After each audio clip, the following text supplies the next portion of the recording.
shut down. Okay, thank you, sir.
that?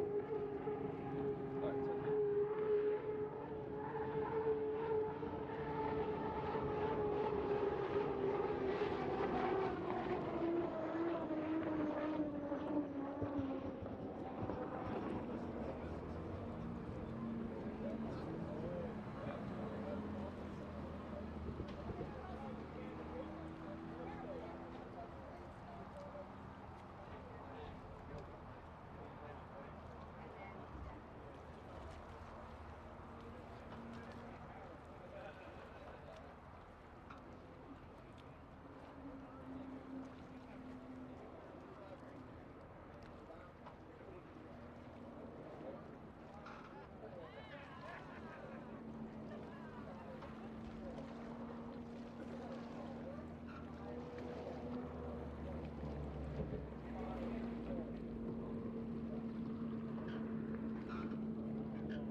We're getting set for racing, and this will be Heat 1A coming up.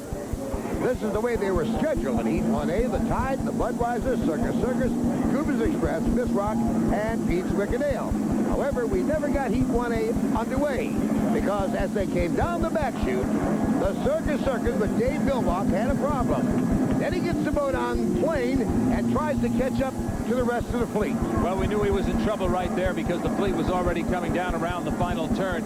He was speeding down the back stretch, trying to get up to make the start when all of a sudden the boat took off like an airplane flying through the air. You can see it hits Pickle Fork down. The boat rolls over. It lands right side up. Watch closely now because the signal to everybody about the driver is if he can open the canopy. All eyes were on the canopy. There it is. It popped open. Bilwalk is attempting to get out of the boat by himself. Jimmy looks a little bit wobbly right there. Yes, he is a little disoriented at about this point, and anybody would be. The crew, of course, back on the dock getting the radios out. They want to know the condition of the driver. You can see him standing there, but boy, the whole rear end of that boat looks like it's torn away. Well, fortunately, it did land right side up, so the rescue crew really didn't have too much work to do to get Bilwalk out of the boat. As you can see, he walks by himself into the rescue boat. They'll settle him down and kind of check him out, blood pressure and such, as they bring him in. His wife, Pam, listening to the radio, trying to pick up any indication as to how her husband, Dave Bilwalk, is. He appears to be in pretty good condition, a little bit shaken up, sitting up as he comes in the rescue boat. Eric Seelau and that rescue crew from the URC that travels with us every race, doing their job perfectly as always. And you can see parts of the boat now as they're towing it back to the pits, and we're getting ready for the restart. Let's get down to the pit area right now and find out from the owner of the boat, Ron Jones Jr., exactly what happened. Ron, did you get an idea of what happened? I was down on the start-finish line, and the engine compressor stalled here, and he cleaned it out and got the thing relit, and he tore off down to catch everybody because the URC official said pick up the pace, or just pick up the pace. So he went charging down the line. I don't know if he hit somebody's swell or whatever and picked the right side up, and the thing just took off. Well, the sad thing is this is #2 boat. Yeah, we're going home to fix that #1 boat because we got to have something for Seattle. This thing's totally destroyed. It's towed. It's gone. And he should know because his family has been building unlimited hydroplanes for many, many years, from his grandfather, Ted Jones, to his father, Ron, to Ron Jones Jr. himself. And we look at that boat badly damaged. There you can see father and son kind of comforting each other, knowing there's a long week ahead as they get ready for Seattle. That boat is totally destroyed. The back end of it smashed to bits. So that's what happened as we went to start Heat 1A the very first time. They have now called for a restart. We're getting the boats back out on the water as you continue to survey the damage through the eye of the camera in the pits here in Tri-Cities. As we get ready for Heat 3A, and we've got some good competition with lane #1, the Tide, lane 2, the Miss Budweiser, then the Winston Eagle, the Miss Rock, Miss T Plus, and Pete's Wicked Ale rounding out the field on the far outside. As they come down now for the start of Heat 3A, it is the Budweiser, Winston Eagle right next to him, the T Plus, Pete's Wicked Ale, and the Tide in there. 5 boats coming to corner #1, and boy, this looks like it could be a Donnybrook. Winston Eagle has taken the lead as they come into the turn, but Budweiser's moving up fast in lane #2, and it looks like Chip Hanauer is going to try to take that lead. But Mark Tate is not going to let him do it. They're going to ride side by side down the back stretch. Meanwhile, coming up fast from 3rd place is the Tide with Nate Brown aboard. Look at those 2 boats. It looks like 1 hydroplane. It's actually 2 of them. The Miss Budweiser, red and white, to the right of your screen. The Dayglow red boat of the Winston Eagle to the left. And now they come down the front straightaway. And again, they're coming around to complete lap #1, averaging close to 150 mile an hour, side by side. And boy, that gets this crowd to their feet. Look at this competition. When the water's right, those 2 boats can go at it tooth and nail. Chip Hanauer trying again to take advantage of the inside, but Mark Tate keeping his power up on the outside, although he comes out trailing. Let's see if he can catch him as they come down the back stretch. There's also a battle going on back in 3rd as the Winston Eagle closes in on the Miss Budweiser again. The Tide and the Miss T Plus have locked it up in 3rd. Look, they are deck to deck, side by side down the back stretch. Nate Brown on the inside trying to take advantage. He loses it up and over. Nate Brown goes over in the Tide boat. The boat is upside down in the water. The rescue crew is already under power and heading that way. Nate Brown trying to find that little bit of extra power to get by the Miss T Plus on the inside, Jim, and it just took off like an airplane. Did it remind you of anything? Yes, it reminded me of the San Diego last year. Corner number 1 of the Budweiser did the same type of flip. Now the rescue crew, the local rescue crew is there first. They'll scamper on and have to undo the bottom of the boat plate and get the driver out unless he can extricate himself from the boat while he's upside down. I don't know if that'll happen here. Judging from the reaction, it looks like he got out from the canopy underneath. Yeah, the local guy, looking for him. He can't find him. There he is. He says, there he is. He's over here. So apparently Nate Brown has come up to the surface. And let's take another look at this flip. Right side comes up, skid fin out of the water, completely loses control. The boat flips over, stern first, upside down, the second race in a row that the tide has ended upside down. Looked like he actually bounced in the water and came back down with the rear end, slamming hard into the water and then pushing the boat forward. Nate Brown, as you can see the helmet just to the front, he's waving, trying to get word to the shoreline, and especially to his wife, Janet, who's standing right there waiting to hear more about it. She's kind of used to it. He's been around racing for a while. She saw the wave. Everything seems to be okay. We'll bring Nate in and check him out momentarily to find out his condition.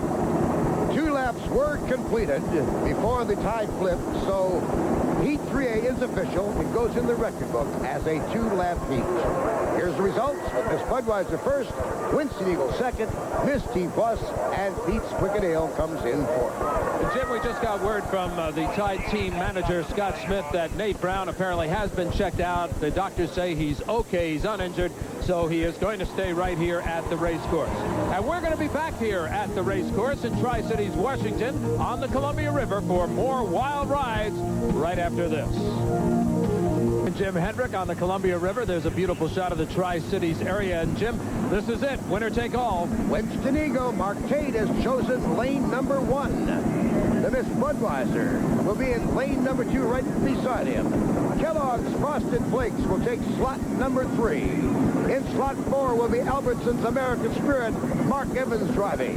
In slot 5, Oh Boy Oberto with Mike Egret.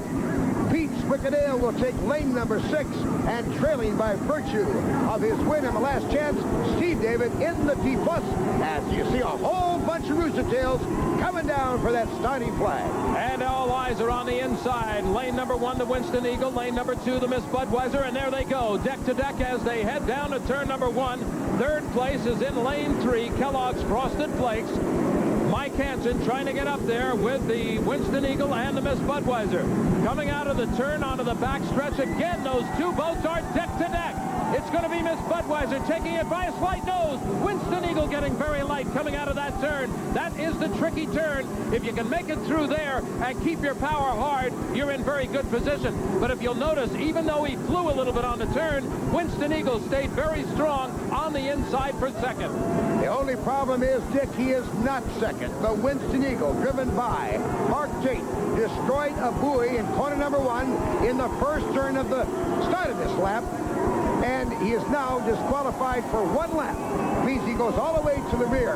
And the second place boat will be the Kellogg's Frosted Flakes, driven by Mike Hansen. Well, it's a disappointment, I'm sure, for the Winston Eagle crew, and especially for Mark Tate. But, you know, in the heat of battle, those 2 boats, we saw it on the aerial, how they were neck and neck going down the front straight. He clipped that buoy as he went into the turn. Boy, I'll tell you, I don't know. It's awfully hard to even see those buoys at these speeds. But right now, he sits in the rear of the pack, and the Miss Budweiser's alone in first. Kellogg's Frosted Flakes, Mike Hansen now in second place. And I know that's going to make the fans of Madison, Indiana very, very happy. The rule is you can hit a buoy, but you cannot dislodge it. Once it ceases to become a marker, you get a lap penalty as we look at the battle for third place between the T Plus and the Albertsons American Spirit. But a side-by-side battle the fans are getting for this position right now.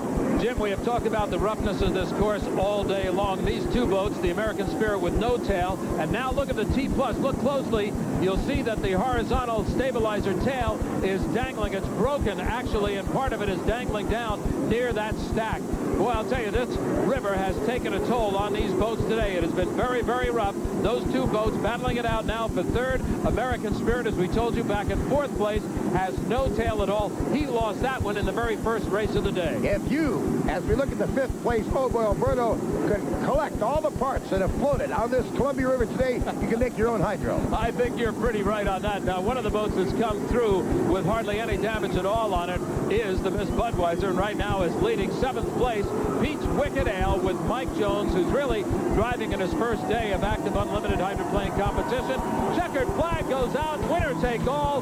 Chip Hanauer in the Miss Budweiser. We will talk with Chip Hanauer from the winner's dock right after this timeout. River, Chip Hanauer wins his 6th consecutive victory of 93. Let's go down to the docks and Dick Griffin. Well, it's a happy moment here down on the Miss Budweiser dock. Welcome to ocean racing, by the way. Oh, horrible. Horrible like I knew it would be. 7 boats is too much, I think, for this race course. I just can't describe how violent it is. That's the most violent 5 laps I've ever done. I think the test to the crew and the builders of the boat is the fact that it held together. A lot of them didn't. There were pieces all over the place. They're just the best. They're just so professional. And I think the other thing that works for us is that they've been together for so long and they're so mature. They get along so well. I think it all boils down to relationships and people, and I think we really have good relationships and good people. Well, you're the guy that put it all together, Bernie, and obviously you thought about that end of it. Well, we did, and when we got Ronnie Brown to join the team, he did it. He started it all, and that's what we ought to get. Ronnie, come here. Come here, Ronnie. Come here, Ronnie. Come on in here. You in here. This is Ron Brown, who's the man behind all the crew. And I got to tell you, Ron, I think you got to feel good today. The boat held together and it won. Those are 2 great factors. Well, thank you, Dick. As Chip just said, the conditions out there were just horrendous, and we managed to get the Miss Budweiser tuned up for the final and get through those conditions. And I think that was the main concern all day long. So we're very happy for Chip, and I guess we got lucky again. So. Down here on the docks of the Columbia River, we're standing in front of the boat that had the most action in the whole regatta. That is the rescue boat. Right, Dick Griffin? Yeah, that's right, Jim. This boat was busy all day long. We had 2 flips. Now we've got 2 teams with question marks on their head.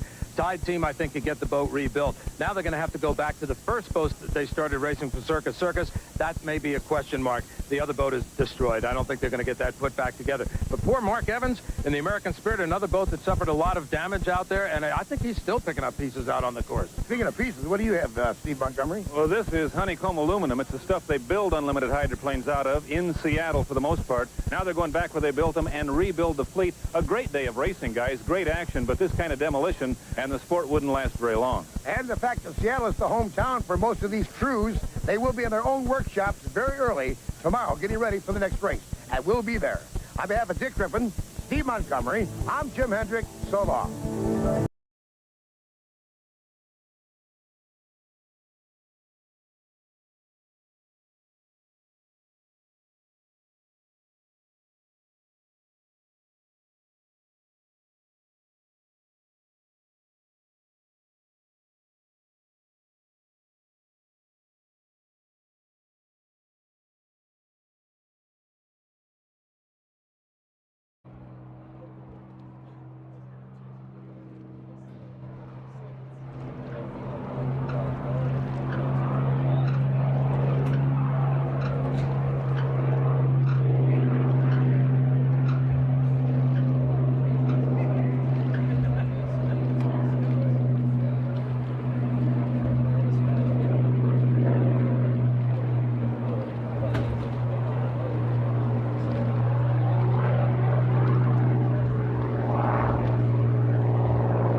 jet ski that we're escorting here on the south side of Hydro Island. Would you please help us stop that vessel? We are going to terminate that vessel, and so he's heading your direction.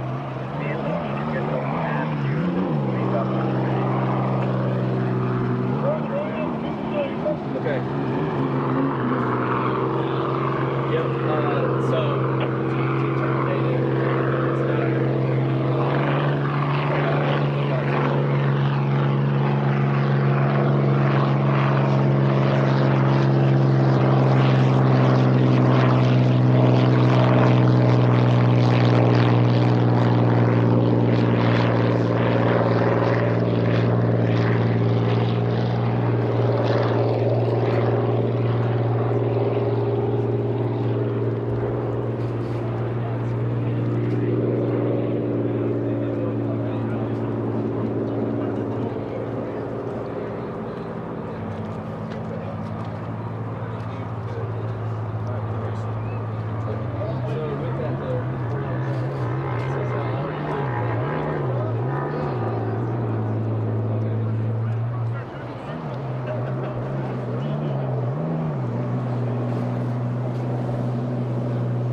They did a fantastic job in qualifying, especially late in the session, as it was just getting ready to close, to tie everything so close together. This is the second closest field that we've had in the history of the Columbia Cup. And it's also sort of, if I'm not mistaken, because our broadcast partners have been at the races. This is sort of the norm in 2023. On the qualification day, you got, catch me if you can, then okay, it's time to play one-upsmanship until the 2 hours just fly by. Man, that was a quick 2 hours yesterday of qualifying. And when you want to get out on the water to improve your lot, you may or may not get inside to get a chance to get her done. May run out of time.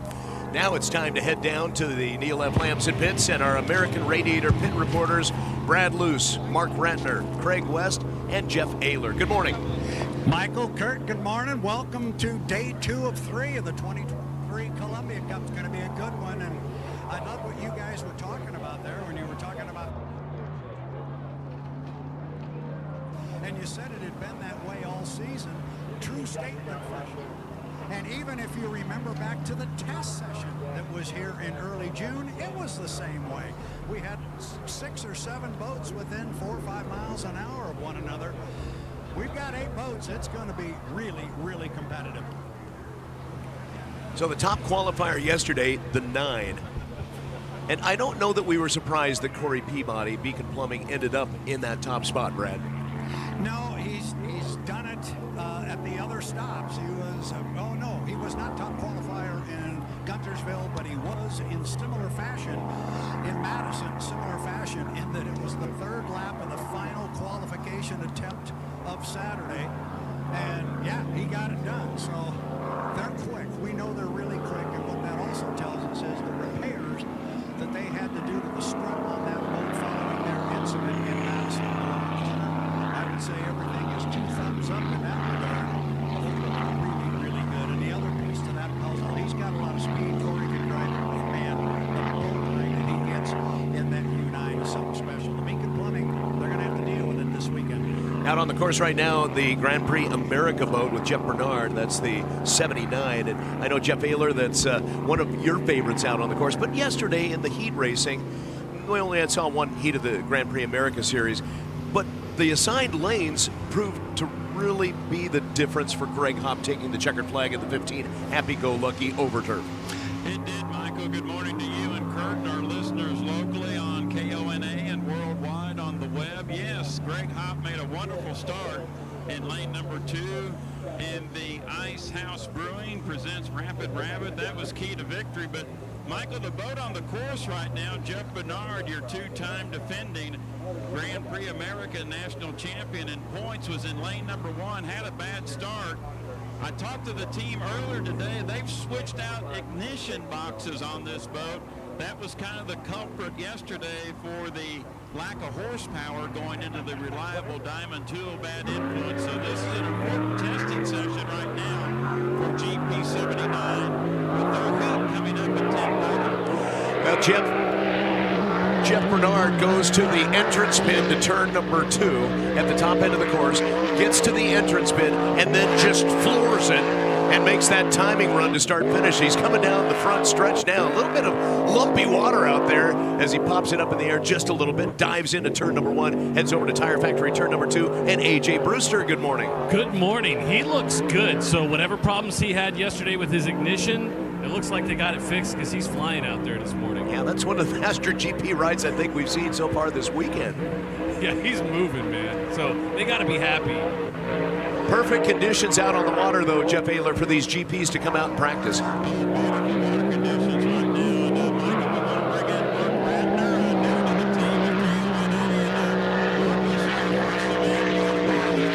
It was awesome. And today is any indication of yesterday, man. I'm going to be blown away by all of the action here, man. Being a newbie to the sports, this awesome sports, I just had so much fun watching everything in the pits, watching them just go, and they just absolutely fly out here on the water. So I'm really excited about today's events. And Michael, you could see the smile on Mark's face yesterday. He was taking it all in. He's ready for day number 2 of 3 of the Columbia Cup here in the Neil F. Lamson pit area. And just a bit of advice for everybody on the broadcast team and all the fans here along the shoreline on the Pasco side at Wade Park and the Columbia Park side. Sunscreen. Right. Sunscreen. Right. Yeah, ended up getting a little bit too much sun myself. I think Mark brought up a really good point, and I think, maybe out of the big fat bag of duh, but the dedication not only of the drivers but of the teams. The dedication of those who turn the wrenches and make sure the gearbox is right and the boat is set up properly. Each and every of these boat racing teams, I salute you to your dedication and your genius when it comes to going fast on the water and getting stuff fixed in time to get back in the race. Cheers and hats off to all of you. Jeff Ayler, a little bit different positioning on the race course, this time for Jeff Bernard in the GP 79 Bad Influence. He was in lane number 4 at the entrance pin to turn number 2 and then gunned it to start finish. Jeff Bernard making those last second timing runs, as Michael mentioned. And Michael, good news for you and Kurt at the start finish line. The GP7 Hammock Construction Premonition with Jimmy Malden. Uh-oh. We just in time for the good news. I know. We lost our pit. It's suspense. Yeah, it is. We lost the pits for just a second there. We'll get them back on here in just a minute. Those batteries go fast. Yeah, they're fresh this morning. They don't make them like they used to. They don't. I bet you bought them at a grocery store that's been hanging on a hook for months. Built-in obsolescence. Well, fresh until 26. There you go. Right. 26 minutes after the hour. Uh-huh. All right. Uh-huh. So somebody made a comment there about gearboxes and wrenches and all that stuff. Little update down here this morning. I had a fairly lengthy conversation with Kelly Stockland, who's got 2 boats here this weekend, the U40 and the Flavor Pack boat, and the 440, the Boitano Homes. The Boitano Homes did not get Brent Hall qualified, nor did they get the boat qualified yesterday. They have, and I just confirmed it literally a moment ago, the 440, have filed the withdrawal paperwork. They are out. It is a gearbox that continues to plague them. And if I said, do we know exactly what it is? And it was kind of a yes and no, but if we knew exactly what it was, maybe we'd all go get it done. But it's a gearbox, it's a problem, and they are done. So we're down to an 8-boat field. Also, for Jeff Ayler in the GP7 premonition, Jimmy Malden apparently will not be in the cockpit. We'll have Rob Hall in the cockpit today. I'm understanding that is correct. I just had an official walk by me and say it would be Mr. Hall. So Bob will be behind the wheel. And did Jeff venture out of range down there? Do we know where he went? He was standing next to Mark on the top of the ramp. I had a visual. Excellent. Well, we'll try to figure out what happened to that second wireless mic down in the pits as we continue to broadcast here on 610 KONA and 610KONA.com. Glad you're with us from the Brutsman's Memorial Barge. Our broadcast brought to you by our Shell Sun Market stores. It is your quick market to pick up your morning hot cup of coffee or some fresh food with their grab-and-go snacks. Fast, friendly service, locally owned and operated, does make a difference. Also, thanks to Derwin Dozier and everybody at All Doors Incorporated since 1984. Automatic entry system specialist, repair, service, installation. All Doors Incorporated, 509-547-2158, sponsor of our turn number 1 in our 4-corner super speedway for the H1 Unlimiteds. Also, Ryan and the crew at Tire Factory, and I mentioned this story to you yesterday, Kurt, because it happened real time while we were really here at the Brutsman's Barge. I received a call from my wife that she had hit debris in the roadway. This happened on Clearwater near 395. And she decided to call Mike. To her defense, I'm broadcasting here, honey. She did have the broadcast on, but you were not currently talking. That's why she dialed you up. Yes. So just be careful. So Mike, being the pro that he is, dials up his peeps, gets into contact. Jenny gets the tire changed. And Mike doesn't miss a beat from the broadcast watch. To have a sponsor like that Tire Factory, that answers the bell, Tire Factory, thank you, in real time, I'm like, Mike, you got to talk about Tire Factory. I mean, that's just good crackers. Well, they take care of you because, honestly, they care. And that's why we keep talking about the best part of your journey is when you get back home safely. Exactly. And that's part of it with Tire Factory. And right now they have brands that will fit your budget with financing available. Nexen, Yokohama, Uniroyal, Hankook, along with Toyo and Nokian. So find out more at TireFactoryTC.com. They will take care of you, too. White's Furniture, and they also have fantastic hardwoods downtown Kennewick, and at whitesfurniture.com. Custom craftsman quality furniture since 1991. Hello to Kim and everybody at White's. Well, it's just Kim, actually. Well, it's Kim, his store. Thank you, Kim. And thank you for sponsoring Turn 3. A lot of action in the setup to Buffalo Bros in Turn 4. Yeah, the best hydro fans in the circuit, Carol and all the Buffalo brothers, hello to you and good morning in turn number 4. That's a really fun spot to watch the H1 races, the final corner before the home stretch to the start-finish line here, the John Mosteller Memorial start-finish line. Also, thanks to Clover Island Inn. They're online at cloverislandinn.com. And coming up next weekend, that'll be Sunday, August 6th, it's the Sawyer Brown Band. And American Country Band will be the opening act. Or actually, American Honey will be the opening act for them, Sawyer Brown. Sweet. Should be a great time. Tickets $35 in advance at thunderontheisland.com. And you can also find out about their room packages, too, at cloverislandinn.com. It is an island thing. We'll take a timeout. More of our coverage from the Columbia Cup and STCU Over the River Air Show coming up on 610 KONA and 610KONA.com.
center of the river. The countdown, 4 seconds to the 5-minute mark. 5 minutes. Mark right there. And here it comes. Tony, are you ready over there on your side? Because I'm going to send you 6 of the coolest vehicles you've ever seen as they slowly start to come away from the dock. JMK's coming out. The Griggs Ace Hardware is out. Here comes Jimmy Shane, Tom Thompson, Greg Hop is coming, and Andrew Tate. They are all coming away in a late afternoon sun. Right to you, Tony Ott. Count them by. Here it is, the 2017 HAPO Columbia Cup final, and we are getting ready for some racing. And as you called it, here it comes, the 3, the Terminator. Here's the winner, and a big cheer just came out from the Pasco side as he crosses over the exit pin, followed up by the 12 Graham Trucking. Here comes the 11. U3, Griggs Ace Hardware, Jimmy King. There you go. There's a bunch of bolts right there. Still looking for the 99. Is the 99? He's U12, Graham Trucking, J. Michael Kelly. Come on now. He's coming 4 minutes. Michael McDonald may want to remind our listeners, we've been running 4-lap heats. Got to go. Les Schwab Tires, Andrew Tate. Take all. 5-lap final. And a reminder, the patrol boats out there are shooing you out of the water. Outside the U11, Mr. Julio J&D's Tom Thompson. On the inside, the U1, Home Street Bank, Miss Madison, Jimmy Shane. As we see our first cut. Nice job. The 9 has got speed. He's going to go into turn 2 and come smoking down the front chute. Okay, you got about 30 seconds to get to the entrance of 1. 30 seconds. 306 entrance. 306 entrance. Home Street followed you. So J. Michael Kelly is in lane number 1 coming down that front stretch. Lane number 2 is going to be Jimmy Shane in the Home Street. 9.9, Car Star, Miss Rock, Greg Hahn. Back behind. Tate is going to go on the outside with full boat speed into turn number 1. There goes the Griggs. The U3 cuts across. And here comes the 1. Yep, Jimmy Shane's going to cut back across the infield. 3 minutes. 3 minutes. And they're going to get real close to each other. Oh, my, a wash goodness. down. Oh, there was... Okay, settle in. Settle in. I'm not real sure about that, guys, but that was so very, very close. Yeah, Jimmy Shane losing some boat speed after going through the rooster tail of the 9 on the backside. Well, the 9's nose went... 3's lining up here like he's going to come down for the start. He's way early. You can cut here behind him probably and be okay. The 9's going to come around again. Shane's got a problem. Well, you watch him up there. He went through some water. No, now he's clear. Now he breaks loose. So watch Jimmy Shane top end of the course. It still doesn't look right, Brad. No. Boy, Tate hung that left sponson. Oh my goodness. He's trying to spool it back up. Coming up on 2 minutes here. Still about 2:05 to our start. 2:05. Across the start finish for Griggs Ace Hardware, that is the 9. 2 minutes. Andrew Tate. Shane is going to be in lane number 2. And I'm wondering if it sounds right. Jimmy King's going to knife across the infield in our Esco Electric infield to the start-finish line. 3's coming across the infield at the start-finish line, and J. Michael's behind you. How deep can I go here? How far back is Jimmy? Got 10 rooster tails on him. You can go deep, but I'll let you know as soon as you start creeping up on you. Of course. Look at him. Tony's way out against the insurance markers. Yes, he is. I don't know if he can pull this. The 9 cannot make a legal start from where he's at. The 12 is slowing down like he's about to cut. The 3 cut, going over to Andrew. Well, they're coming up the back stretch. And Tate on the way outside trying to be as slow as possible. And watch Jimmy King now at his speed. The 99 coming across. Yeah, he's going to jump in behind everybody. I'm early. Slow her down a little bit, Yeah, we're listening real close on the radio there, to see if we get any warnings here. They'll get a warning, then a penalty. Those guys are crawling. They still got 50 seconds. Yeah. Jimmy King is starting, you can see him speed up a little bit. He has been told that he's a little bit below 80, and he's picking it back up. The 9 and the 3 have been told to pick it up. Up that back stretch, you've got Jimmy King and the 3 on the inside, the 9 with Andrew Tate in lane number 2. Jimmy Shane's going to be in lane number 3 on the outside, way outside. With 30 seconds. Is the 99.9 with Greg Hop. J. Michael Kelly is laying back a little bit along with the 11. And Jimmy King and the 9, boy, I tell you what, Tate and King do not look like they're... 12 seconds, find a hole, maybe lane 4. You're at 12 now, go. All ass, let's go. Don't look back. Go, go, go, go, go. There you go. Whole shot in it. Let's roll, let's roll, let's roll. 2, 1, mark. And boat speed for the 12 Graham Trucking. Look at J. Michael Kelly lead down. Watch lights, hold them tight. Let's go. Smoke as he got a lot of air under that hydroplane. He's going to get down here first. Make it tight here, boys. But he's out in lane number 4, Tony. Yeah, he is. He's way out in lane number 4. Good job. Get it around. Let's go, let's go. You got +4 on him. Lane number 2 will be Jimmy Shane. Andrew Tate has lost speed in turn number 2. Andrew Tate has fallen way back. But out in front, it'll be J. Michael Kelly. Can Kelly +6, lane 3 turn, lane 3 turn. and Jimmy King in lane number 1 as we get into turn number 3. The Buffalo Brothers turn 4 coming up next. You pull it out of ports, turn number 3. Jimmy King with the lead over Jimmy Shane on the inside. J. Michael Kelly is on the outside. Coming off the exit pin, it's going to be J. Michael Kelly in the lead, and he's got air trapped under that boat. Look at it fly down the front stretch. The Graham Trucking looks beautiful with a half a rooster tail lead. He is so light, and on the inside is Jimmy King, and in the tunnel is Jimmy Shane. He's driving down the hallway right now. A tough spot for Shane, and he got wet. He went outside. He had to move outside J. Michael Kelly. Tony. Oh, and my goodness, the 3 just got up on top of his spots, and he is +6, +7, +8. You have got overlap. Jimmy Shane now to catch up, but the 3 went way up in the air and just rolled right on the left sponsor. It's a 5-lap final. Can Shane or King catch up with J. Michael Kelly, who is pulling away in lane number 4? Up into turn number 3, you pull it out of ports. J. Michael Kelly into the corner. Jimmy Shane just at the entrance pin, and now on the inside, Jimmy King to the entrance pin. As we get into the top end of the course, there's enough room now for J. Michael Kelly to move. That blue boat, get all the way out to that blue boat. Let it slide, let it slide.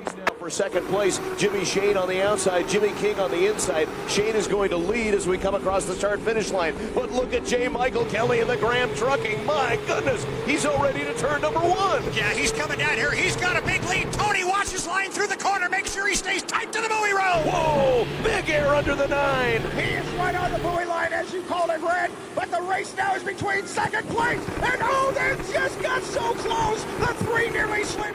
Come on, get out of there, right here. Hold them tight. You got them.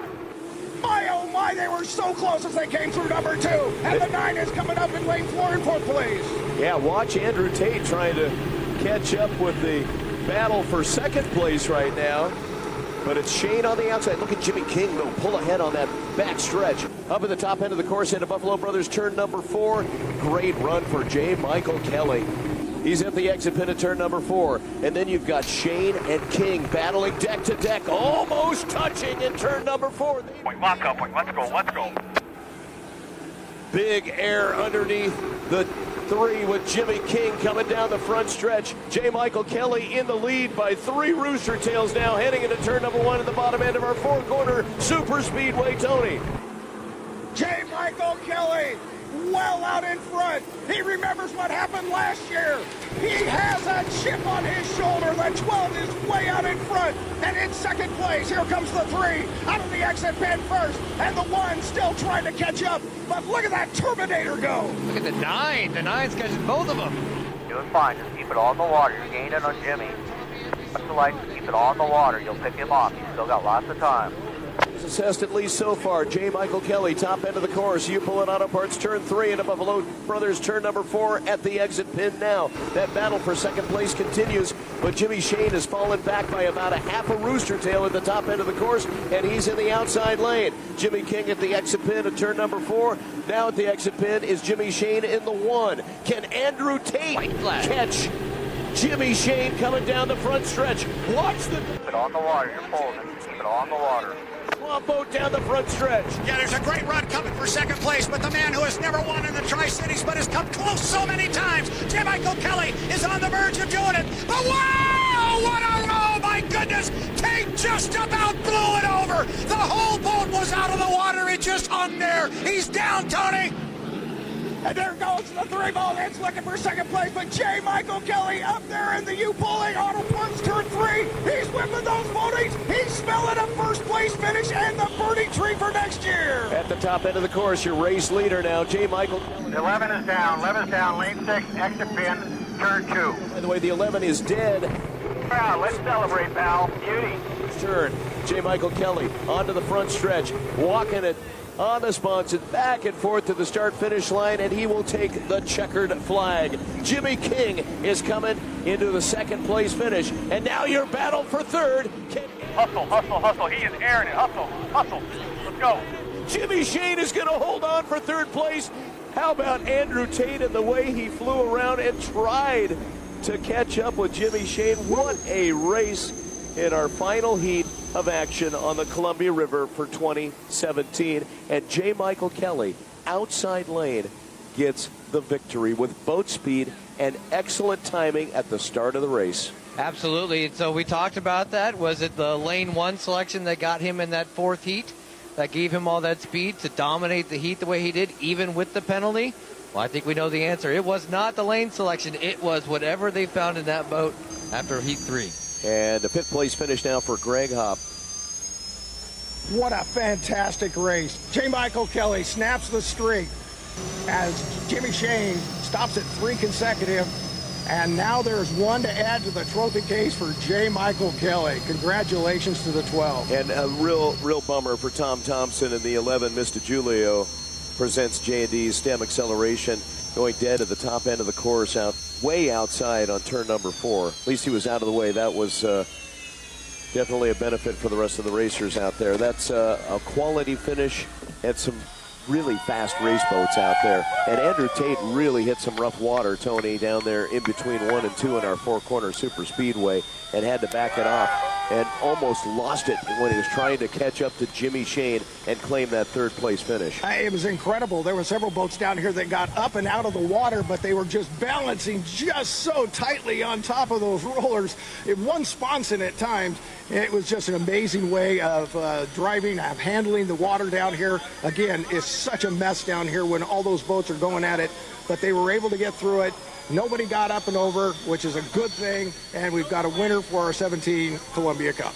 Yeah, congratulations to the victor, J. Michael Kelly, the U12 Graham Trucking 2nd place finish for Jimmy King in the 3. Griggs presents the Miss Ace Hardware. The battle later in the race, the final lap, would become the Les Schwab Tires 9 and the 1, Miss Home Street. Jimmy Shane will get the victory in the 1, and Andrew Tate will have to settle for 4th place. And 5th place for Greg Hop in the 99.9. Leland Unlimited Racing presents Car Stars, powered by Miss Rock. 04, maybe it's a hot tub or an EV hookup that you need, or the Generac whole home backup generator. Let's go with Esco.com. Hydro wrap-up show after we wrap up our broadcast. The Rooster Tail wrap-up thanks to Broadmoor RV, your destination store in Pasco with super people, super prices, and super service. American Radiator, our pit sponsor, keeping our pit crew going, and they'll keep you going too. The Northwest stays cool since 1979 with American Radiator. Have some sort of a problem with your radiator, condenser, commercial, diesel soot specialists, they do it all, even welding and some fabrication for you too. It's AmericanRadiator.com. Also thanks to Anderson Dental. Our forecast today, it's going to be warmer. Highs close to 98 this afternoon with light winds expected throughout the day. Weather updates thanks to Anderson and Zentz Dental. They excel in cosmetic and implant dentistry. No matter what your oral health needs may be, from clear braces to care aesthetics, it's KennewickSmiles.com or call 509-585-2500 for Anderson and Zentz Dental. Also, Legends Casino and Hotel, August, the final month of their summer celebration. Still have a chance to claim a dream tropical vacation before the sun sets. Use your Legends reward card and have a great time at Legends. And don't forget, they have a fantastic buffet on Thursday and Saturday. The seafood buffet. It's only $50, and you can really have a lot of fantastic seafood at Legends. Great entertainment, too, with George Thorogood and the Detroiters coming up on August 3rd. Unlimited out on the course. That's the 91 Goodman Real Estate. Michael, the baton has been placed back to Brad Luce, so the 6:10 a.m. KONA radio relay gold medalists are Jeff Ayler and Brad Luce. Yeah, looks like Andrew Tate's got his foot nailed in this thing at the top end of the course. Bring him down, Mike. Is he running hard? Exit pin at Buffalo Brothers, turn number 4. Good morning, Buffalo Brothers. On to the front stretch to the Mosteller start and finish line. Perfect water conditions, very light wind, and a very comfortable temperature, at least for now. 81 degrees at the Pasco Tri-Cities Airport.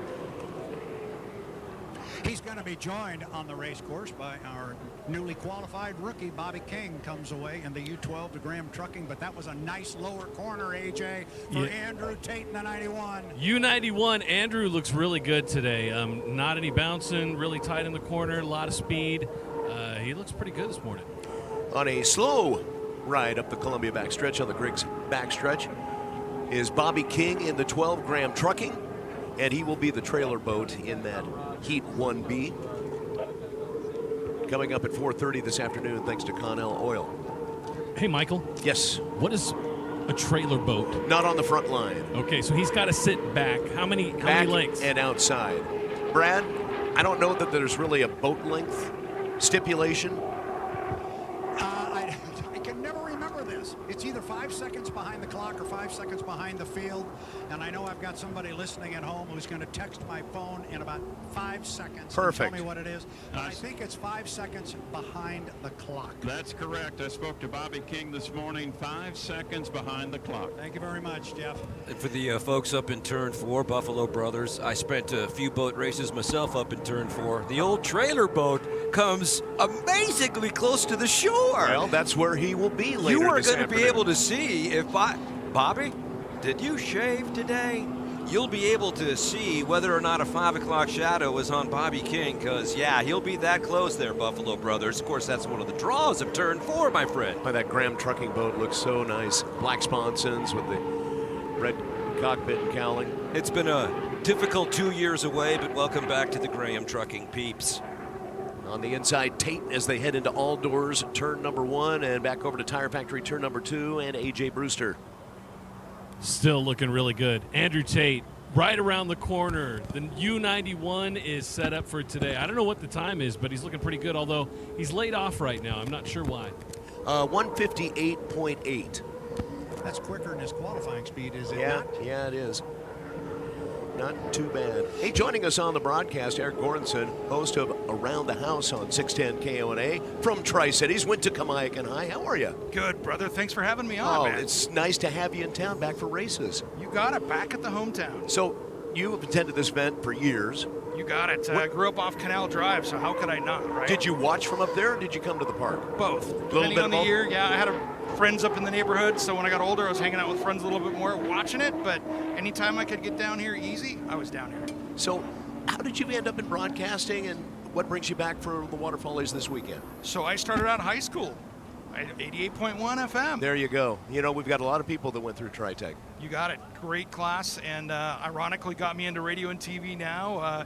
30-something years later, I'm going to date myself, but that was such a great program and still a great program. I like how we have the trades being supported. Our own Frank Cooper on 610 KONA went through the Tri-Tech program Nice. with Ed Daly and company. Yeah, that is great. I mean, I was back before him, but legend as well, though. So tell me about Around the House and how you do that program now. Things have changed a little bit. Oh, yeah, absolutely. You know, we were doing call-in, but now that we've gone nationwide and we're on about 55 stations across the U.S., I can still bring that Northwest feel to the show, and we do a little bit more of a dive-in because I noticed when we were taking live callers on Home Improvement, somebody'd ask a toilet question, and we'd get 50 more toilet questions, and it'd be a toilet And show. you were flush with toilet questions. Absolutely. And the show went down the drain. Absolutely. It went all the way down. So you also had Brett Hull on last week, driver of the 440 Bucket List Racing. Absolutely. And such a great story. Well, thanks. And he is such an up-and-coming driver out there. I can't wait to see what's in the future for him. But I met him down at the Test and Tune that they did a year or two ago in Portland because I was supporting the races as well Over in Vancouver, yeah, that whole thing. And we got to be friends, and now I've been watching his journey, which has been great. Most excellent. Well, because of our coverage today, unfortunately, your show won't be on KONA. Yeah, but I'm here anyway. You can also catch it online, and there's podcasts available too. You got it. So yeah, I've got the Around the House radio show podcast. If you're missing it this weekend, don't worry. You can catch it anytime on your favorite podcast player. But to be honest, you should be out here watching racing right now, not listening to my podcast. You know, this is simulated racing this morning with Andrew Tate on the inside, Bobby King on the outside, the Graham Trucking Bright Red Boat way outside, Andrew Tate on the inside as they head down to All Doors Incorporated turn number 1, and it looks like Tate may be peeling off and heading back to the pits. Yep. Yeah, so he'll head back to the Neil F. Lamson pits, but Bobby remains out on the race course. And Brad Luce, Eric, thank you so much for joining us. Thank you. Appreciate it, brothers. Eric Always. Goranson from Around the House, and you can find that on 610 KONA every Saturday. So Bobby King getting some much-needed and valuable laps out on the race course this morning. Yeah, these guys will all tell you that, and especially in the case of Bobby King, but even for Andrew Tate as well, it's all about seat time. Seat time, seat time. How much time can you spend in this boat? This is still the first year of Andrew Tate driving that 91 Goodman Real Estate. Remember, they missed the race at Madison after the crash they had in Guntersville. So this is very valuable time for him. And then you got a guy like Bobby King, who's never been in the boat, never been in even an unlimited hydroplane until yesterday morning. So this is very valuable for him. But I want to go back to what Andrew Tate did. Well, you were doing the other conversation up there. If you noticed, Andrew Tate cut the course both back to front and front to back. He cut front to back at a pretty high rate of speed. He did the same, I believe. I don't have the view that you guys do, but from the back stretch to the front stretch.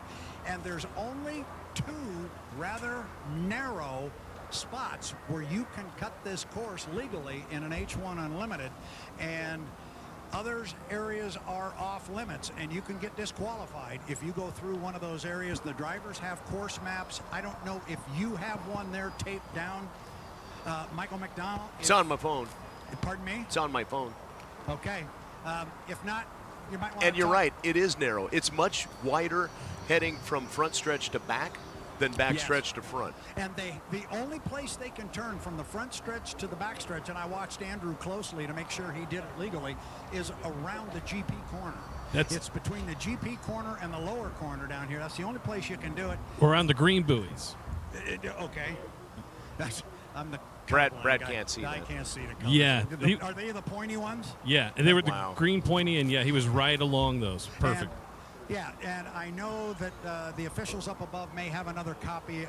Grab Tana, get her one, because we're going to have to watch that close, because there's not a lot of room to do it. It's a legal maneuver, but you've got to do it in the right spot. A neophyte question, please, if a novice can jump in. What is the point? Brad, you've been coming here for a long time. They have never found a legitimate way to try to level the playing field at the start-finish. Everybody knows if you hit it at full throttle and you don't violate, then you've got a good chance of winning the race. Who came up with this idea of the little windows, front to back, back to front? I mean, how are the drivers supposed to know? How do they police it? And who thought this was a good idea to make sure that everybody has the same stake? Explain it to me, please. It's very easy. They've always had them. They're always there. I guess because I'm down in the lower corner here, but if you look up toward the west end of the race course, looking out here in front of us in the lower end of the race course, I see 1, 2 rescue sleds down there. I see 1, 2 boats down here, official boats. That's the reason for the safety zones. You cannot drive your boat through there because there are rescue boats in there. There are patrol boats in there. It's simply a safety issue. Okay. And there always are spots on the race course where you just flat can't go because of that. Perfect. Thank you. Thank you. Thank you. You are very welcome, sir. And I haven't been coming here that long. Don't make me sound that old. Oh, come on. You know your stuff. I am getting old. But it's fun. Aren't we all? Aren't we all? Special thanks on our broadcast to Sun Pacific Energy and their Shell Sun Market stores. Also, our Grand Prix boat coverage thanks to Coleman Oil. Their tradition began in 1953. They're celebrating 70 years. Coleman team offers lubrication and fueling solutions, including the CFN Cardlock Network. Find out more at ColemanOil.com or call 1-888-799-2000. Our traffic watch thanks to Bob's Burgers and Brew. And yesterday we did fairly well over the Blue Bridge. Yeah, we only used the term rubbernecking, I think, once. And no accidents, so let's keep that nice slate clean over the Blue Bridge, 395 northbound, southbound. Yeah, have the passenger give you the play-by-play, or just listen to us. We'll tell you what's happening on the river. Keep your eyes on the road. Bob's Burgers and Brew bringing you our traffic watch. 2 locations there in Richland, on Dupertail, Kennewick, just off 395 in Hildebrand. Fantastic happy hour fun. And after the races or anytime, it's Bob's Burgers and Brew, only the best. The U91, as we were taking care of some business here, as stuff was going on the river, a 158.7, 158.8, and a 159.1 on the 3 laps, increasing speed ever so slightly. So nice testing run for the U91. Yeah, that's real good, and you have to think, like we were discussing yesterday, if they were indeed trying to qualify with a particular setup yesterday, and then now that today that would be a race setup, and it was quicker, I would have to think they're very happy with that. The boat you hear in the background is the U8, the Beacon Electric J. Michael Kelly. Away from the dock, that beautiful bright red boat. They got all of the color palettes and all the tints and hues and all the numbers of the specific colors. And here's the color blank I have in this discussion. This makes no sense, right? Anyway, that boat is the exact same color as the former Budweiser. Hey, Brad, I got Andrew Tate here. Go ahead. Hey, Andrew, nice run out there. How'd it feel out there? It's real nice when you're out there by yourself. I wanted to keep going, honestly. If they would have let me do more laps, I would have stayed out and had a little more fun. Tell me about the conditions out on the water. It's beautiful. Tri-Cities in the morning is it's a lot of fun. There's excuse me, wrong pipe. But yeah, I mean, if you're out there by yourself, it's awesome. It's nothing like driving these boats 190 miles an hour down the straightaway by yourself, not having to worry about anything. All right, thank you very much. You know, here's an odd thing in testing so far this morning. Both Jimmy King and Bobby King posted the exact same speed, 147.135. That's odd. And I want to thank David Schick, who actually texted me, because he's been following the speeds. I see it now on the screen, and it's just yelling at me like those Pocket Kings. Can I please say, damn it, Bobby? I won't say it again at least this hour. Thanks, we'll be timing that. You're out. Out on the... They're going to go up and see if we can get Bobby King. What were Excellent. Well, the 2 laps were exactly the same this morning, right? Yep. They were buck 47 and change? Yep, 147.135. And Andrew Tate bettered his qualifying speed by almost 2 miles an hour with the race setup today. As it is, if he were to qualify now on the ladder, he would be in 4th place with the 159.1. Out on the course, J. Michael Kelly in the 8 Beacon Electric. Keep an eye on the boat ride on this one. When he's out there by himself, watch him lift that right sponson and just hang it if he's really moving. Yeah, just a solid ride down the front stretch right now. Not too much hanging. Right down to all doors, turn number 1. Now it's coming up. Yeah, here it comes.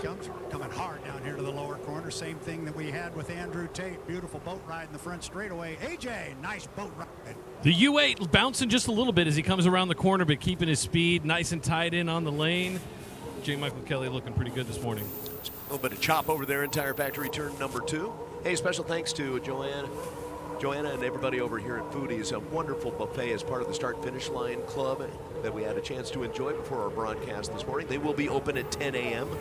with their full menu at Foodies in Columbia Park. Up at the top end of the course, J. Michael Kelly in the 8 Beacon Electric. Really tight at the exit pin. We expected that as he comes out of Buffalo Brothers turn number 4 onto the front stretch. Definitely more air under the sponson as he crosses the... There it is. Lap 1 was 157.1. And seems to be backing off the throttle a bit, maybe working on a timing run, or perhaps he'll just pull back into the lamps and pits. Might be happy with that.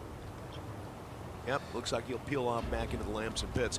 Thanks on our broadcast to All City Transmission.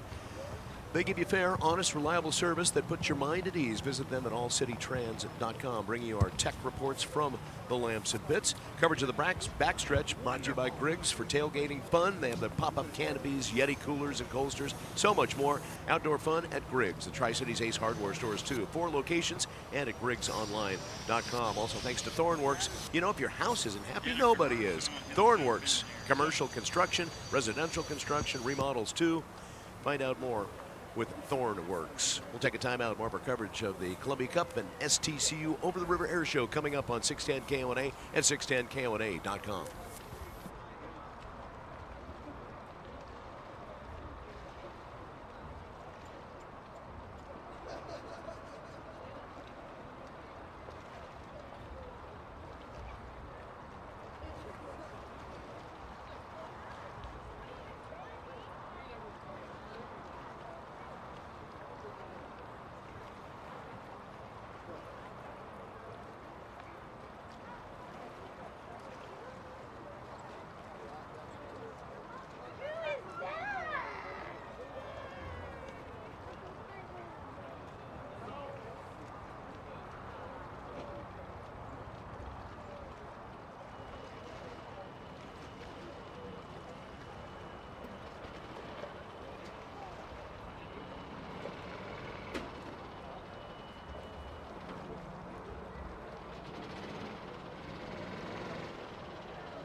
Veterans Memorial Barge.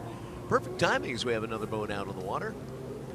The U8 Beacon Electric, they never took the boat out of the water. Really? They made a minor adjustment on it. They had the black box out for a little bit, stuffed it back in, and they're right up against the top of the hour here. So and they were trying to get out before the course closed. All City Transmission Tech Update. They take the box out. Did they go analyze some data and make an adjustment? I'm going to assume they did, but I didn't realize that was what was going on at first, so I didn't see if they took it somewhere. You know, you think of the black box as just being something that is used by the officials to check to see if there's any violations, but the teams get valuable data as well. Absolutely. There's all kinds of information on there.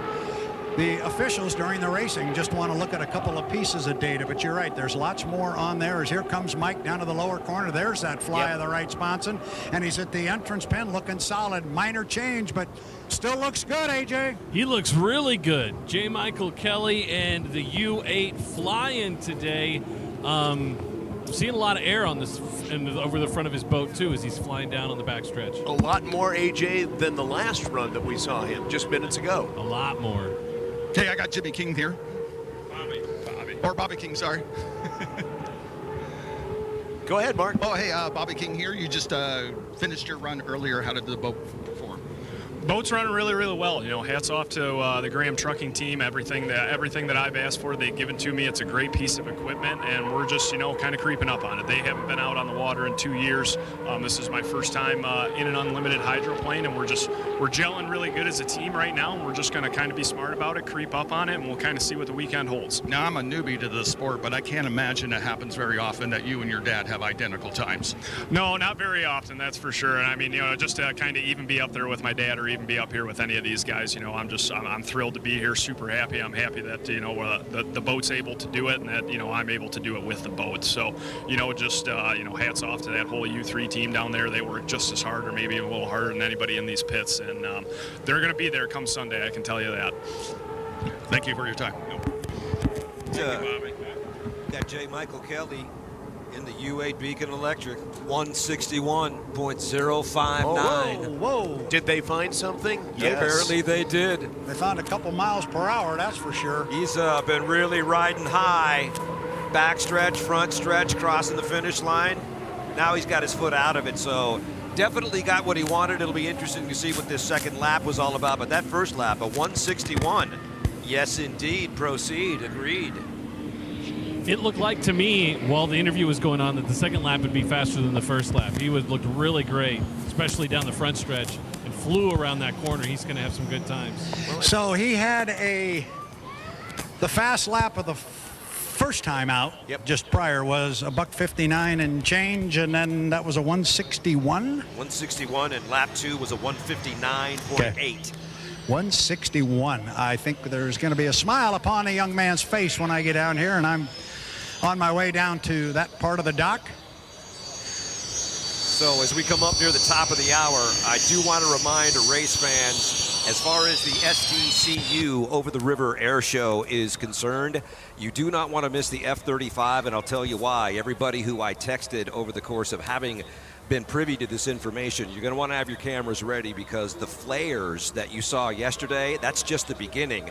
The pilot, whose call sign is Bayo, this is her last run. She's been doing this for 4 years, piloting the F-35 Lightning II, and since this is her last go around, she's going to go flare happy, ladies and gentlemen, on the last pass, the last F-35 pass. They're going to do what's called a flare dump.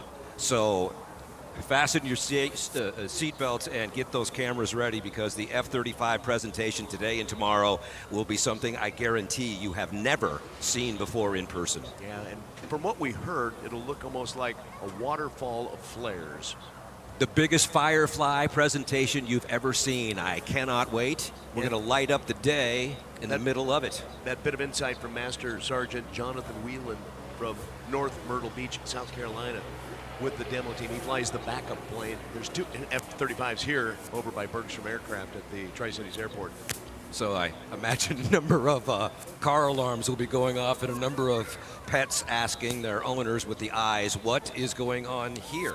Well, we did get a debriefing from Murphy, the puppy, at home last night, and he was fine. Oh, really? Yeah. Hey, guys. Yes, Brad. I think we are going to be able to momentarily here. I think Mark's going to be able to jump in and have his new best friend for the next 5 minutes, J. Michael Kelly. Go ahead, Mark. Yeah, J. Michael Kelly here. You just got done with your run. You timed at about 159 earlier.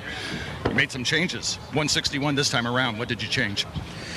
Just setup, really. I mean, I got some of the smartest guys on my race team, and they definitely know their thing, and they're working hard to get this U8 Beacon Electric running better. I mean, all season long the boat's gotten better as we've gone, and just can't thank those guys enough. And just what a difference this year's made, and we got 2 fast race boats in our stable, and just can't say enough about these guys and what they do. A little bit of a breeze picking up right now. Did you feel it out there? Yeah, you can feel it a little bit. You got to be on the wing a little bit more. My boat tends to like to fly a little bit more, so you got to be a little bit more on top of it. But I mean, it's Tri-Cities. You get different conditions all the time, and but it's fast water. Love racing here, and the fans are in for a great weekend. We've got a lot of fast boats here, and the competition this year is just it's pretty cool. We're all like right there, so it's anybody's show, and that's why we're testing last minute, just to try to find whatever, every bit counts. Absolutely. J. Michael Kelly, thanks for your time. Hey, thank you.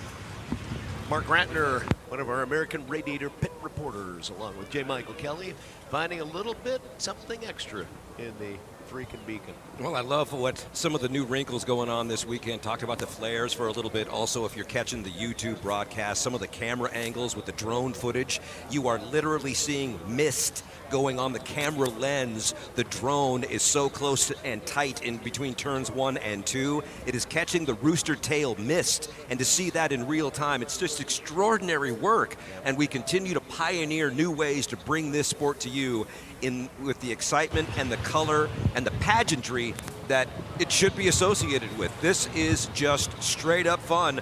Come on down, Tri-Cities. 11 o'clock, the air show will begin. And then, of course, later on this afternoon, we got all kinds of racing across 3 different types of boats. So we're just hitting our stride, man, for Saturday and tomorrow. So come on down. The banks of the Columbia are ready for you. Franklin and Benton County sides. Hey, guys, I want to thank Mark there for grabbing that interview with JMK.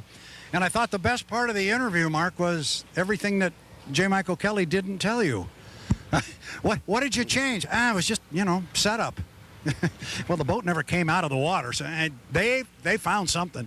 And he had a smile on his face when he got off the boat, and he was immediately fist bumping people going there. And when I introduced him to Mark, I said, he's going to do the interview here. And I said, that looked a whole lot better. And he goes, finally, a boat ride, finally. So they found something, but I think they're pretty happy with it. So they may be discussing that right now. Absolutely. Yeah, he's still on the dock talking to one of his crew members. And they've been making gestures like, how they handle the steering wheel and all the little subtle nuances of H1 Unlimited racing. But Mark, great job down there talking to JMK. Like all the drivers here, they're terrific to talk to, and they'll always take the time. No, aside from pocket kings, you don't want to show your hand. That's exactly right. Special thanks on our broadcast to Canyon Lakes Golf Course. Why play the rest when you can play the best? Providing our onshore transportation here with a couple of golf carts. The Wallowas, Northeast Oregon, home of Oregon's most rugged outdoor experiences. Ride the tram to the top of Mount Howard. Have a great time.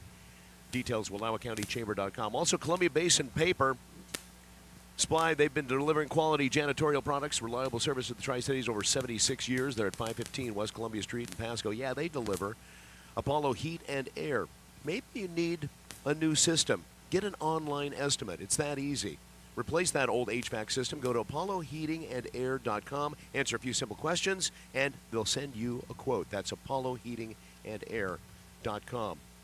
Golf Universe, #1 location in the Tri-Cities for golfers. New equipment arriving daily. They've got their own driving range, so you can try before you buy, same day, and then go out and play. Golf Universe. Farmers Exchange, historic downtown Kennewick, over 99 years. Ready, Set, Mow savings on your next lawnmower. From Toro, Husqvarna, Gravely, and Red Max, all in stock, ready for free deliveries in the Tri-Cities. Firehouse Subs, ladder up to big, bold flavor with the Firehouse Subs. Try their new Smoke and Triple Stack. It's got the brisket, ham, turkey. It's really quite tasty. And founded by firemen, a portion of proceeds goes right back to first responders in our area. Firehouse Subs. 610 KONA, we will take a timeout and come back with more of our coverage thanks to our Shell Sun Market stores next from the 2023 Columbia Cup and STCU Over the River Air Show.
crew had to do not with how fast he was going, but it had to do with boat ride.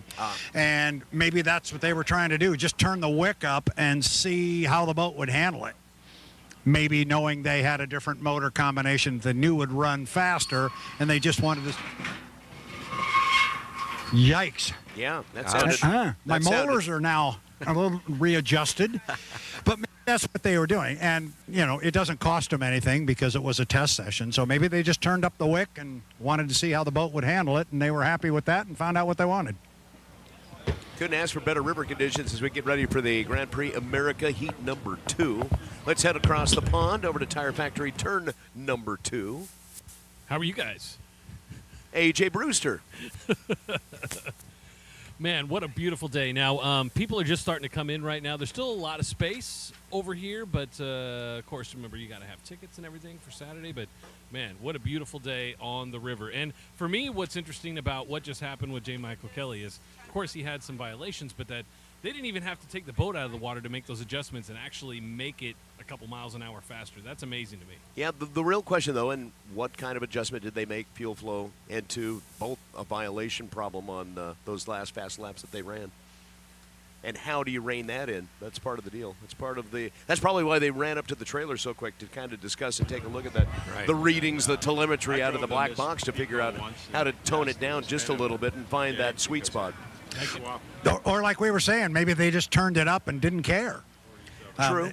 They turned it up knowing, all right, we're gonna blow an N2 and we're gonna flow too much fuel, but let's find out how the boat reacts.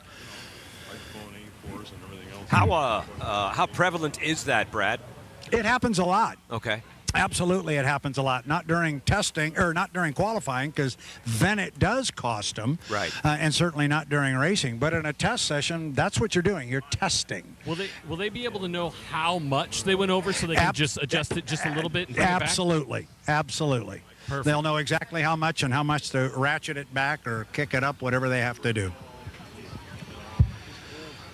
So I have on my schedule, I have 10:30. 10:30. What time is it? I don't have my I have my first Grand Prix just coming off the trailer right now. Jeff Bernard's GP79 finally gets lifted. We're 11 minutes away. Okay, and we have our first one in the water. Greg Hopp's ride is in the water. Special thanks to our tech updates, by the way. Thanks to All City Transmission, treating you like family with honest work, quality price. Visit them at allcitytrans.com. So we will bring Jeff Ayler into the broadcast booth here, the Clover Island Inn. Crow's Nest at the start-finish line to take the headset, and we will get ready for some racing with the GP America boats. Also, Chuck Manoy here from Coleman Oil. We'll talk to him in just a minute. Coleman Oil bringing you all of the action of the GP, Grand Prix America boats on 610 KONA and 610KONA.com all weekend long. So 5 boats now with the Premonition and Rob Hall that'll be out in the 7. And lane assignments are already out. Austin Ekrit in the Shell Hayes Racing. That's the Ice Harbor entry. The 12 will be in lane number 1.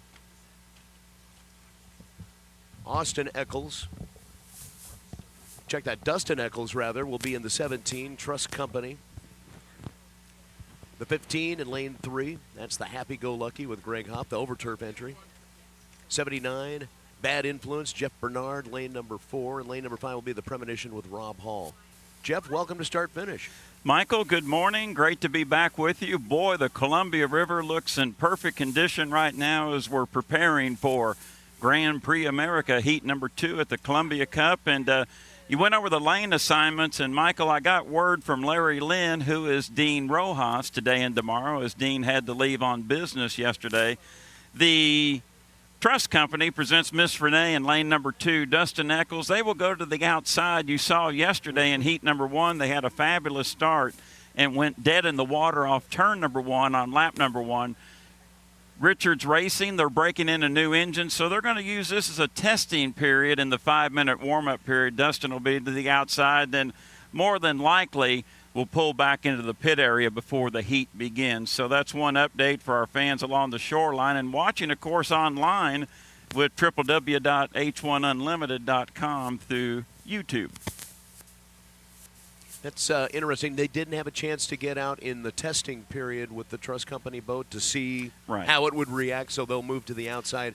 It's probably a safety decision as well. It is, and they're working hard down there to put a brand new 468 cubic inch supercharged engine in that 17 boat. And Michael, that hull, it was campaigned for many years by the Bridgman family out of the Seattle area, and it's a hull. It's one that's always been talked about. Right combination, good sounding, good living engine. This is one to contend with in the future, and maybe it might be final heat time for the Thunder Cup at 4 o'clock tomorrow if the Gremlins go away. Yeah, and did they say exactly what happened? How they had that catastrophic failure yesterday? It was catastrophic. A block's got a hole in it, and that pretty well much tells the picture. It does tell the story. Well, before we get to racing action, we're going to send it back to the studios for a quick break. We've got Grand Prix America racing next, thanks to Coleman Oil on 610 KONA and 610KONA.com.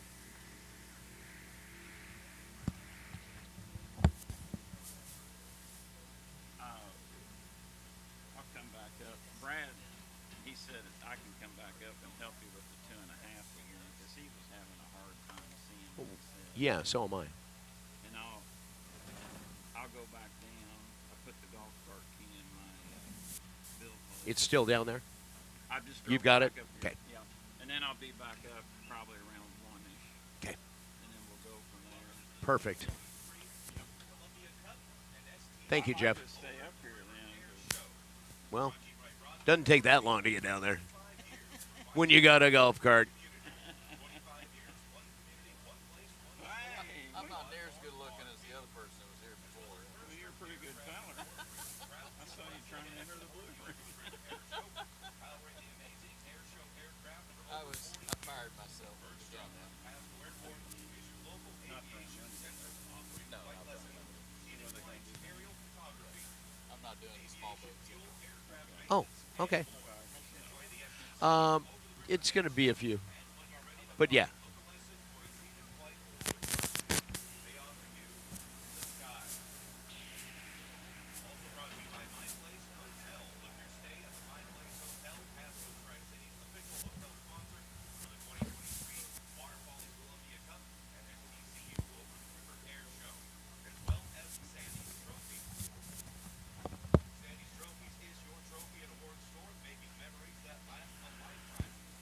All right.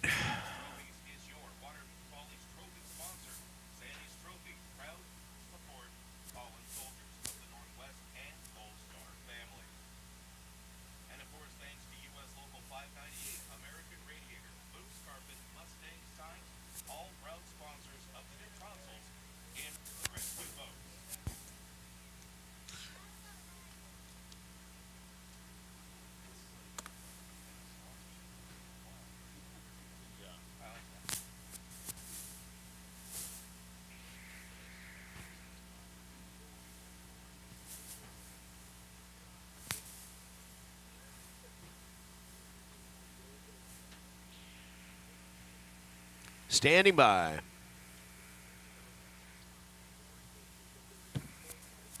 Well, now they got Rob Hall in lane 1. Oh, well, that is a complete difference. Let's double hold the fort.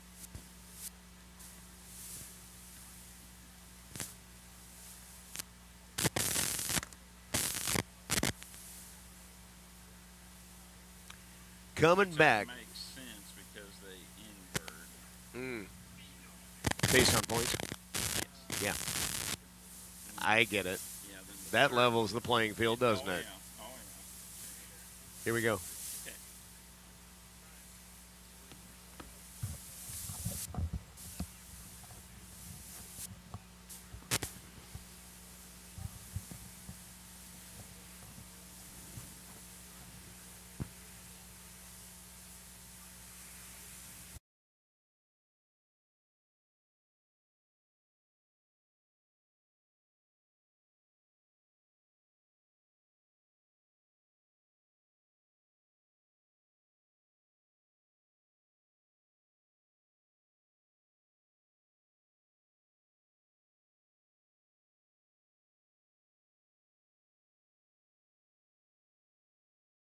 Austin Ekrit in the Ice Harbor Brewery presents Rapid Rabbit. Lane number 3, Dustin Eccles from Monroe, Washington, driving the Trust Company presents Miss Renee. Lane number 4 will be Greg Hopp out of Lake Stevens, Washington in the Stetner Construction Group. And on the outside, Jeff Bernard out of Kent, Washington, driving the Reliable Diamond Tool, Bad Influence. Yesterday, they went by national points for the lane assignments. Heat number 2 is the inversion. Boat with the least amount of points to the inside. Boat with the most amount of points due to the national high point standings will go to the outside, which is the 79. That's the latest update from GPA. So when they get to the next heat, do they go back to the point It will be on the inside? Be a combination of the first 2 heats. I get it. Very good. So we should be getting close to a countdown here for the 10:30 start. Guys, down here in the pit area, we're up into the corral here. We just got our 3rd boat, the Premonition, into the water. So I'm being a little bit quiet down here, but we've only got 3 boats in the water right now. Here comes our 4th, Austin Ekert, way down at the other dock. I see his boat going in, but we're still way short of having drivers aboard and ready to go. And the way, and Brad, that's kind of interesting, the way the pits are set up this year. The boats are not pooled together by classification necessarily like they have been in years past. No, they aren't. And you've seen more and more of that. As this goes on, people start pitting closer to friends and so forth, but it is a little bit different. Actually, in the case of the Grand Prix, it works out on some level better just because you have a little bit more room. This upper dock, the one closest to the tower, is not that long, and if you put all 5 boats on that dock, it's going to get more than a little bit crowded. So maybe for the Grand Prix, this works out a little bit better. Yeah. Again, just trying to be quiet down here a little bit. We're waiting a countdown. Yeah, it sounds like you're announcing a golf match. But it was a nice 20-footer with a little break to the left. The course couldn't be any better out there right now. It's beautiful right now. But that will soon change.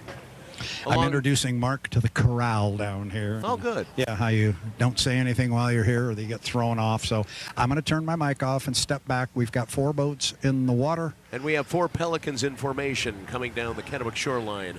Great pickup, Michael. That was outstanding as they fan out as they go toward Brad in turn number 1. If it's okay, I wanted to say hello to a wonderful friend of mine listening in New Jersey. Bob Moore, good morning. His crew chief on his vintage boat, Michael, Rocky Martin, is having some health issues. Rocky is listening. Rocky, get well. Get Pappy back on the water. That's awesome. Also, another app chat came through to us on the 610 K1A mobile app. Download that to your smartphone, and you can communicate with us right here at the Brutzman's Memorial Barge. Where did Strong Racing finish in the heats today? So far, we haven't seen that. Now, Jeff Bernard did finish in the other classification in first place, and that's a Strong Racing boat. Earlier in the 2.5 liters. Yeah, that craft is actually owned by Justin and Stephanie Weymouth with the construction company with the Silver Cloud Inn sponsorship. And Jeff has drove smaller inboard boats in the past for Strong Racing, and they do have a 5-liter right now that Corey Peabody drives. And, boy, Daryl and Vanessa Strong, they're just wonderful people. And, Michael, their asset to hydroplane racing is tremendous. You know, when they jumped in, they truly did jump right in. I mean, 2-boat field. And then you take a look at the 2-boat teams that we have now. Yes. That's really buoying the sport, bringing boat count back up. It's fantastic for the sport. And being born and raised in Madison, Indiana, and still residing in Madison, I never dreamed that I would see 2 Miss Madison racing vessels at the same time on the water. And it's a tip of the cap to Miss Madison Incorporated President Charlie Grooms, crew chief Mike Hansen, the whole team. It's tough to run one H1 unlimited hydroplane. It's tremendously more tough to run 2 of them. It's a job. And we've got now 3 teams that have 2 boats. Yes. Bucket list. You know, they do a great job. It's unfortunate the 440 Brett Hall didn't get out, and the gearbox continues to be one of those gremlin areas for them. Bid them again here on the Columbia River. And let's hope Mike Lemler and the team, they'll get back to the boat shop in Snohomish and Boy, it'll be great to see Boitano Homes back on the water. They've sponsored crafts here in the Pacific Northwest numerous times, and we want to see Brent Hall competing at the APBA Gold Cup on Lake Washington, not as a spectator. Special thanks on our broadcast to our Shell Sun Market stores right around the corner. Locally owned and operated does make a difference. Fill up your gas tank, help yourself to the many tasty treats located in Burbank, also in Kennewick and I-82 in Clearwater, 27th and Olympia, Kingsgate in Richland, and Keene Road in West Richland. Along with All Doors Incorporated, Derwin and the crew, automatic entry system specialists like hospital, supermarkets, all those sliding doors at the hotels. They repair, service, and install. All Doors Incorporated, 509-547-2158. Tire Factory, roadside service bailed us out yesterday, and they can help you with brands to fit your budget. Yep, you need tires to make sure that you make it to your destination and return safely. And they also have financing available. Nexon, Yokohama, Uniroyal, Hankook, Toyo, along with Nokia, and all at Tire Factory and TireFactoryTC.com. Also, thanks to White's Finished Furniture in downtown Kennewick and at whitesfurniture.com. Hello to Jody, custom craftsman, quality furniture since 1991. Visit whitesfurniture.com. And the best hydro fans on the circuit, the Buffalo Brothers in turn number 4. Always love the Buffalo Brothers turn number 4 sponsorship here at the Columbia Cup, and they love hydroplane racing. They do a lot for the teams. Mm-hmm. They really do. You know, they do all kinds of fundraisers, and I know that they've helped out many teams when they needed a little lift. Thanks to those fans that made it over here from the Buffalo Brothers. They've got quite the encampment up in turn number 4. Also, thanks to the Clover Island Inn as they welcome for the 5th time the Sawyer Brown Band coming up Sunday, August 6th, next weekend for a little Thunder on the Island. That's where you find tickets, thunderontheisland.com. Take a time out as we get ready to count down to the GPs, the Grand Prix America Series, next on 610 KONA and 610KONA.com.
GP7, Hammock Construction, Premonition, Rob Hall, the veteran chauffeur in the cockpit out of Sandpoint, Idaho.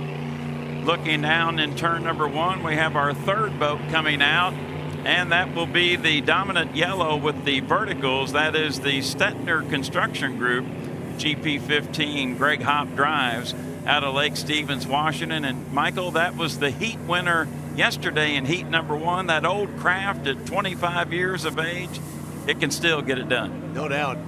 It's a powerful team, you know. They've done a nice job. And following Greg Hopp is Austin Egret, your defending champion here in Grand Prix America at the Columbia Cup.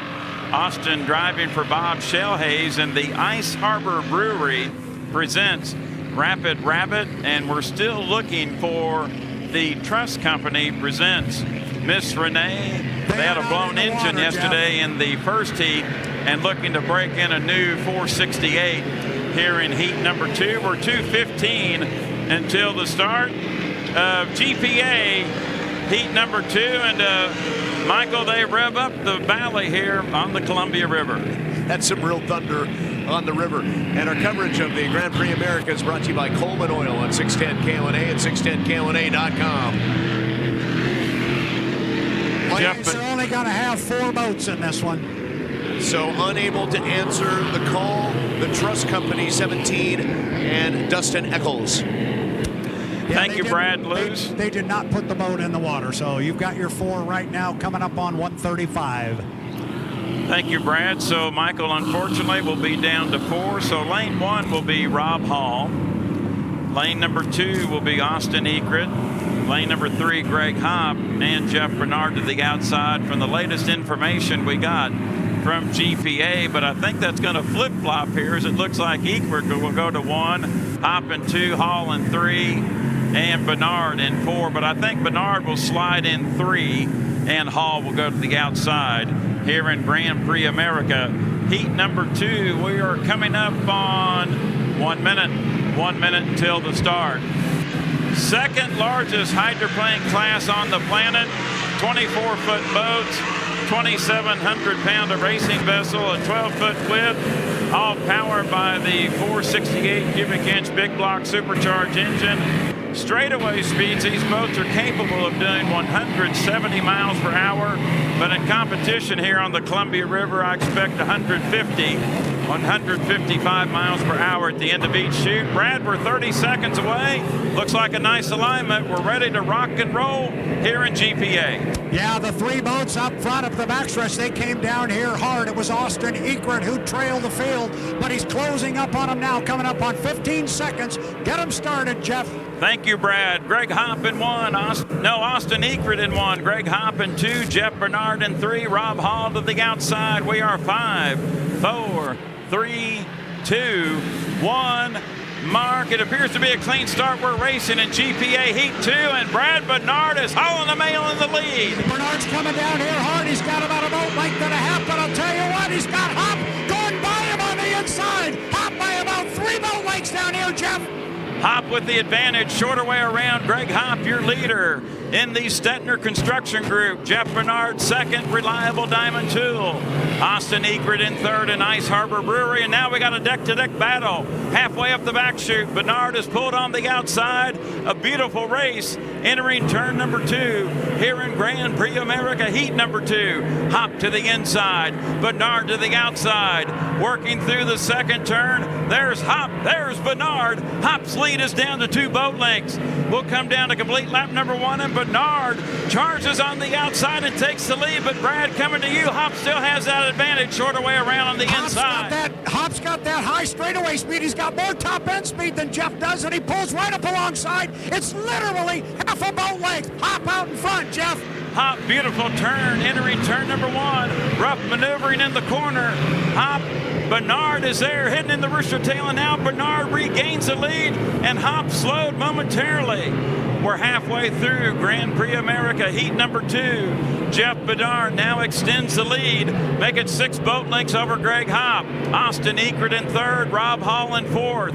But Hopp will close shorter way around, but it looks like Bernard's got a lot of mustard now underneath the engine bonnet of the Reliable Diamond Tool.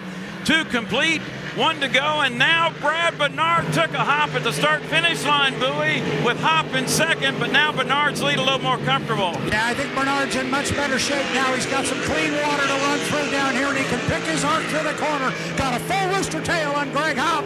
Jeff Bernard, Reliable Diamond Tool. Your top 3 working their final time around. Rob Hall will come down to get the white flag in fourth, and Hammock Construction.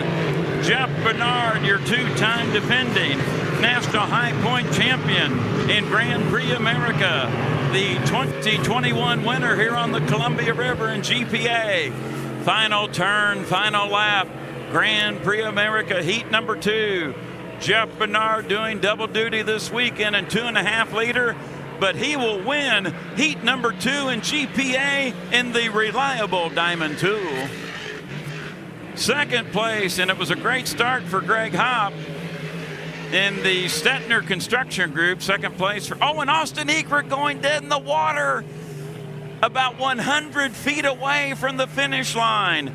In the Ice Harbor Brewery presents Rapid Rabbit.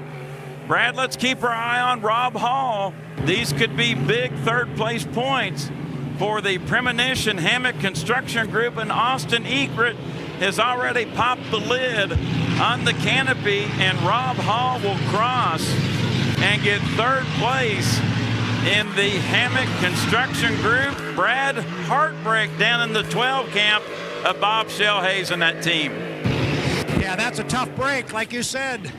Third place laying right there, and he just couldn't quite get it across the finish line, and that's a tough one. You hope you didn't break anything too major, and it's something that they can fix, but a tough break because we know Austin Eckert, when he puts that thing on time on the line, you'll have your hands full driving around him. That's he's rolling with his hands right now to get the points.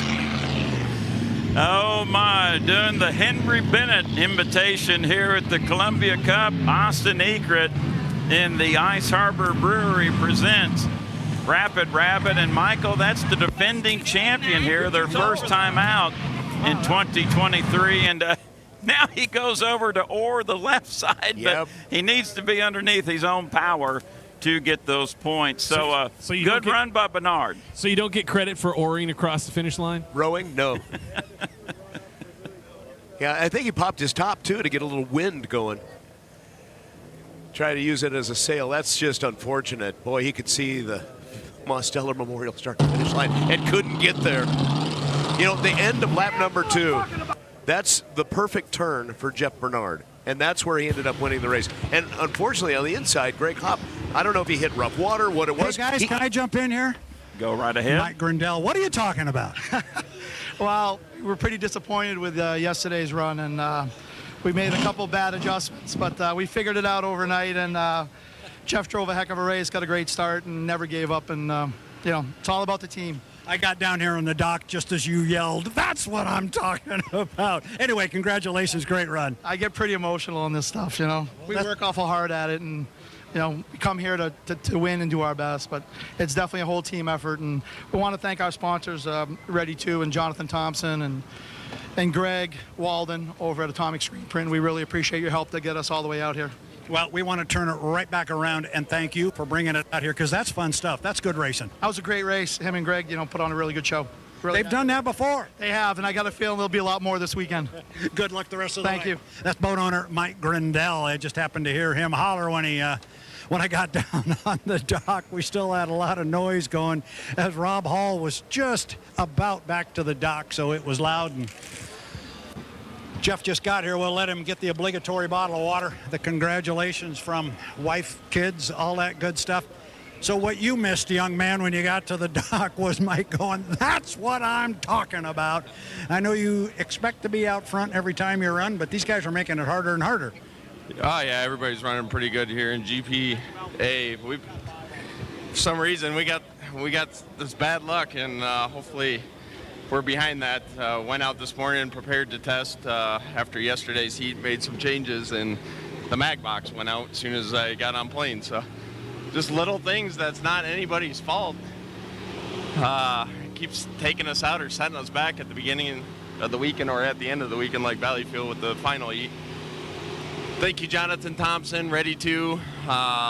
We couldn't do it without him, RSTZ, this whole team's, they've been working their butts off this weekend after the damage in Valleyfield. It was a short turnaround. A lot of stuff had to get overnighted out here, and worked all day Thursday and just put the wrong prop on yesterday.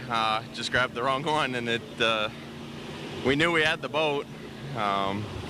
Definitely right prop. I also want to thank Greg Walden and Atomic Screen Printing, Hermanston Raceway.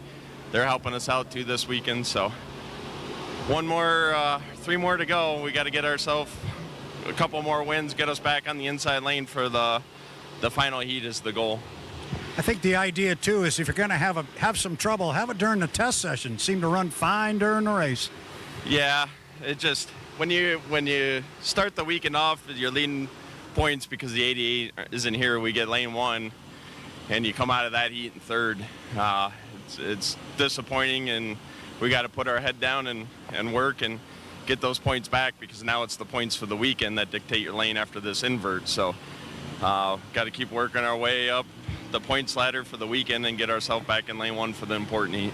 And as I just told Mike, you had a great race out there. You're worried about this, you're worried about that, and being ready for the final, etc. But you just put on a great show for the fans up and down the beach, and that's a big deal. That's who you're racing for. Well, yeah, it's GPW's been working their butts off to try to get more boats out here. We're bummed that we can only get 5 for the fans, but we got 5 good ones. So hopefully put on a better show and get some more GPs on the water and try to figure this GP WHRL thing out so that we can get some more boats maybe out on the West Coast, because it's a heck of a show, especially back east when we get a couple of our friends from up north to come down and race with us, and maybe next year we can get a little better show. But we got 5 quality boats here and 3 more heats, so hopefully the fans will enjoy it.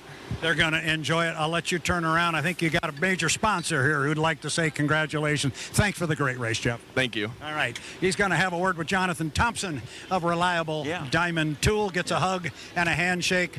Wife Christabel is here, and I'm smart enough to know you never interview her. Little inside joke there with my friend Christabel. So I'll send it back up to you guys. Everybody's out of the water here just about. Only Rob Hall's boat is still dockside. But, boy, Jeff looked a whole lot better that time, Mr. Ayler. Boy, he